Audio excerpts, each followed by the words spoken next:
Hello, viewers. Welcome to BQ Prime. This is Rishabh Bhatnagar, and you're watching Startup Street. Today on Startup Street, we have Roman Ermoshin. He is the director of the Asia Pacific region for InDrive.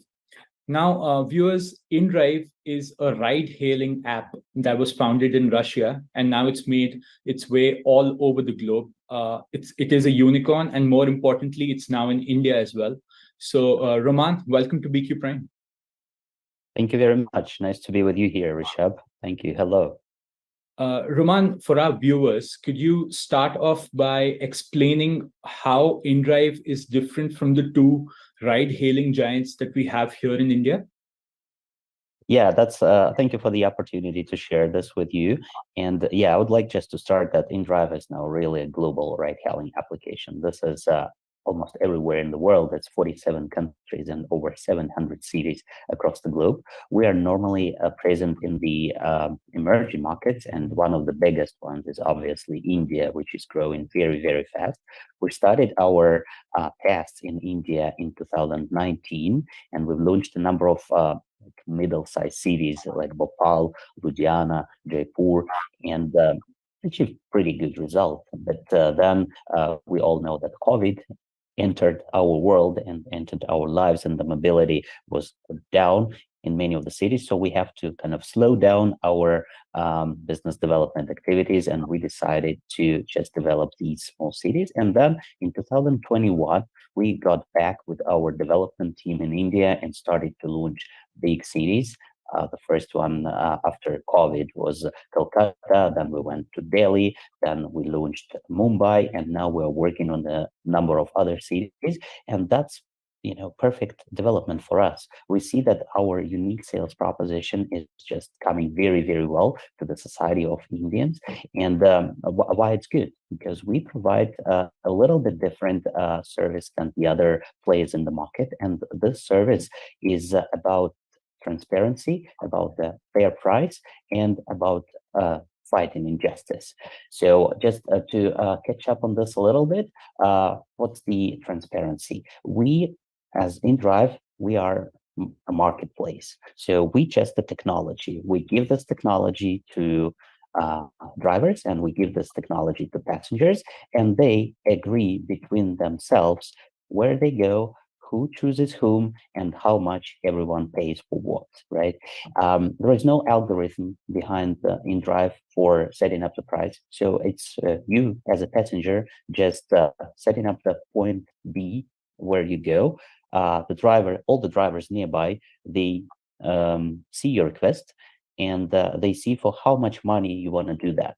And then driver can agree with you with this price, yeah, and go with you to this destination, or just offer you the higher price if he thinks that it's a longer trip or the traffic is bad or whatever. So the technology works like that. We believe that two person, they always can negotiate and can agree with each other. We just give them the technology, and this technology allows them to find each other and make the ride to the destination.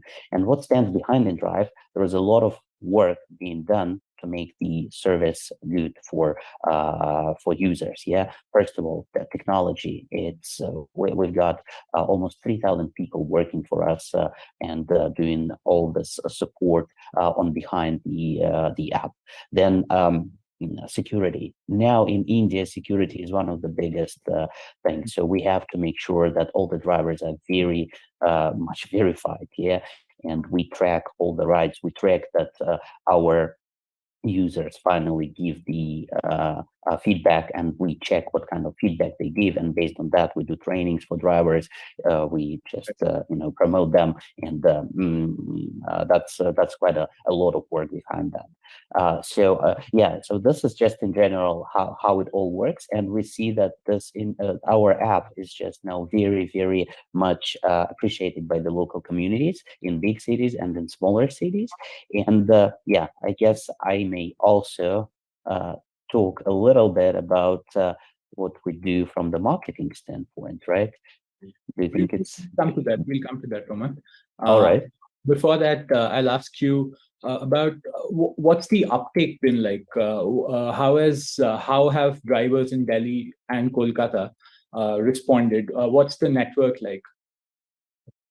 Yeah, the response was pretty good because drivers in these big cities are pretty fed up with the high commissions, to be honest with you. And they understand that the dominant players are kind of dominating, yeah, and drivers, they don't really have a choice because people already started to use ride-hailing apps in India a lot, and you can hardly see somebody just going outside and trying to catch the cab on the street, yeah. Normally, you just open your phone, you tap one of the apps you have, and then you get the driver. And drivers are very much dependent on the algorithms with the big ones, yeah, with the big players. They know that they cannot negotiate the price. They are being charged with a high commission, and they are not happy with that. Once we came into the market, Delhi, Kolkata, Mumbai, we said, yeah, guys, there is a technology for you, and we do not have this algorithm. So you decide which price you set up, and then you choose where you go, which rider request you take, and which passenger you take with you.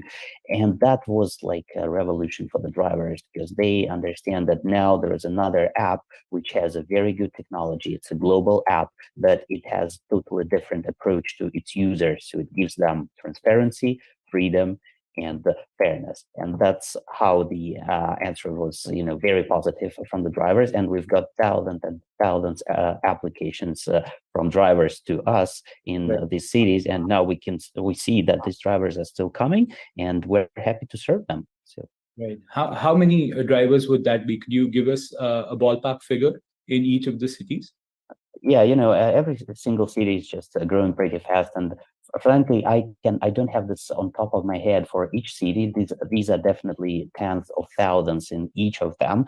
And what's interesting for Indian cities now that not only cab drivers are coming to us, motor drivers and auto rickshaw drivers, they are also very interested in having the app because they also want to use the technology and they see that the requests are coming there. And the other point here is that we all know that the inflation is pretty high and the local currency devaluation is also happening. So the price is growing fast and the passengers are trying to save money. And if the weather is good outside, they take the cheaper option to ride. And this cheaper option is either a bike and faster, by the way, because the traffic is also bad, right? So they just take the bike or auto rickshaw, and it's cheaper, it's faster, but not that convenient as a cab with air conditioner. So we've got all these options in the app, and different types of drivers come to us. We verify them based on the local regulation requirements, and then we put them in the relevant module in the app. And that's how you can also diversify your choice when you make a ride. And then the time differs and the price is different for each of them. So yeah, talking about the number of drivers, this is just thousands, and we can see that new ones are always coming and coming just because many of them, they buy their own car or their own bike, they go to the local regulator, yeah, they get the necessary permit, and then they can earn extra business. Many of them, most of them, I would say, are part-timers. Roman, do you have any capital expenditure plans for India apart from just setting up a driver's network? Would you want to open a data center or a research center, anything of that sort? Yeah, that's a good question because we set up different types of infrastructure in the regions we operate. And in India, in many of the states, in some of the states, we have to comply with the local regulation and provide the local servers. And that's what we do. Let's say in West Bengal, in Delhi, in some other places, we have to localize the technology. And in some of the states of India, the ride-hailing business is licensed. Yeah, it's regulated, and you have to apply for the license. That's what we do in these states, and a license normally requires us to set up the local office and set up the local IT infrastructure, and we always do that. So from the security I mean, from the data protection perspective, InDrive is fully compliant with the law, and we just know that it's absolutely safe globally. We have different fraud and data protection solutions being implemented already, and this is like on a global level, a very high standard.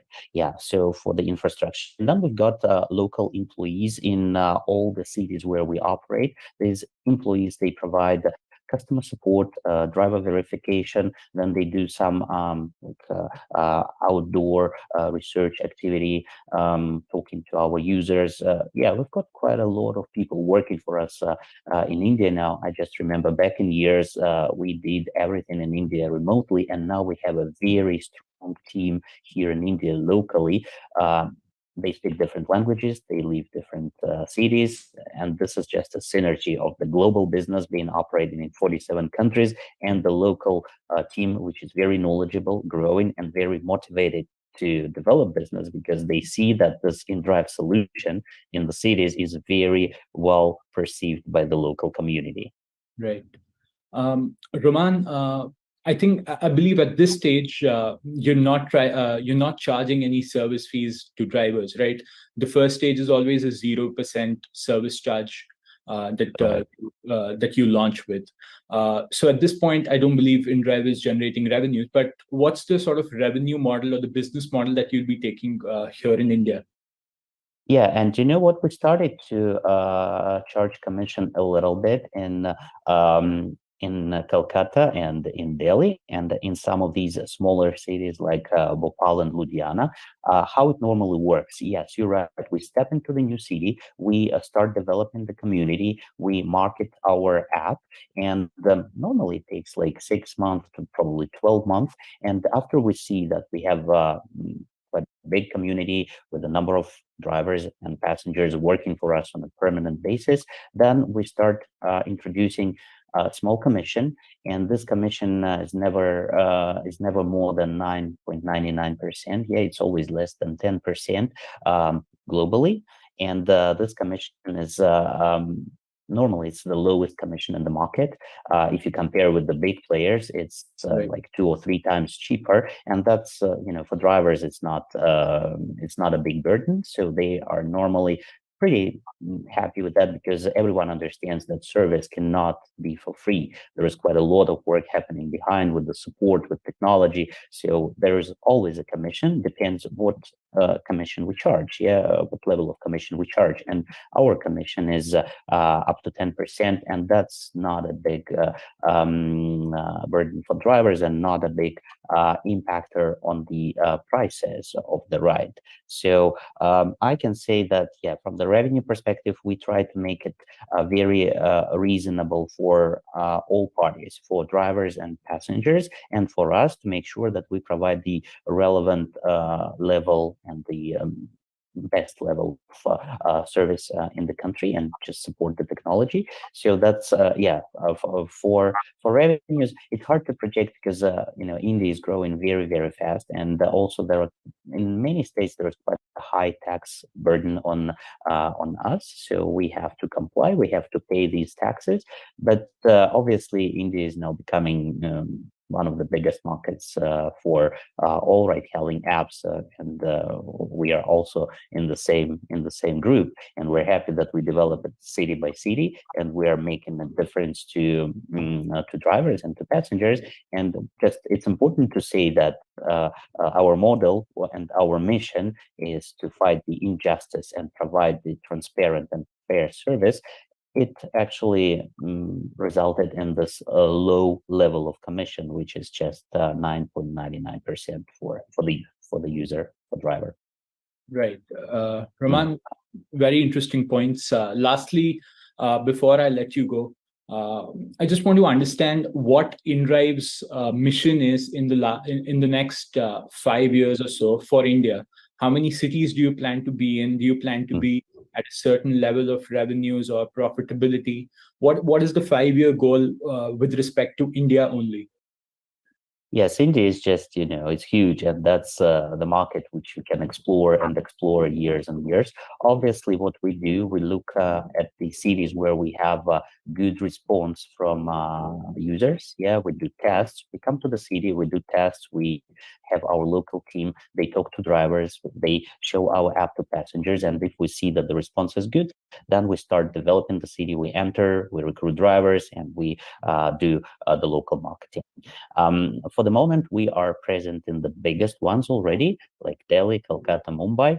Now we are working on tier 2 cities, which are, as I mentioned, Bhopal, Ludhiana, and many others, because it is huge in that term. Ahmedabad, Surat, Kanpur, all of them has been launched, and you can go and try the service there. Chennai is quite interesting, by the way. It provides quite a lot of opportunity as well, and we work there. So we have a list of the cities where we plan to go, and this list is probably another 12 cities of India, which are the size of like 2 to 4, 5 million people. Pretty big one, so require quite a lot of investments, and that's what we do. We just go there, try to develop. If we see that it's not enough successful, we just let it grow organically. If we see that the drivers and passengers are very happy and they're ready to do that, we invest more into marketing. Very interesting, Roman. Thank you so much for sharing your insights. Viewers, that was Roman Ermoshin of InDrive. Thanks for watching. Thank you.